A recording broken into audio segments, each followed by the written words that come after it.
Our weakness reveals His worth. My grace is sufficient for you. My power is made perfect in weakness. 2 Corinthians 12:9. God's design for suffering is that it should magnify Christ's worth and power.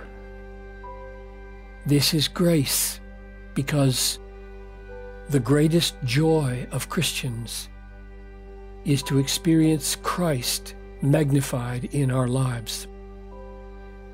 When Paul was told by the Lord Jesus that his thorn in the flesh would not be taken away, he supported Paul's faith by explaining why.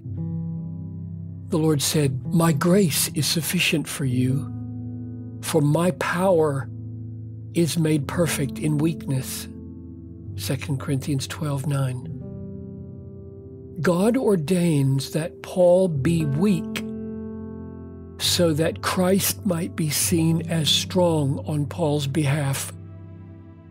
If we feel and look self-sufficient, we will get the glory, not Christ. So Christ chooses weak things of the world so that no human being might boast in the presence of God, 1 Corinthians 1:29. And sometimes He makes seemingly strong people weaker so that the divine power will be the more evident. We know that Paul experienced this as grace because he rejoiced in it. Therefore I will boast all the more gladly in my weaknesses, so that the power of Christ may rest upon me.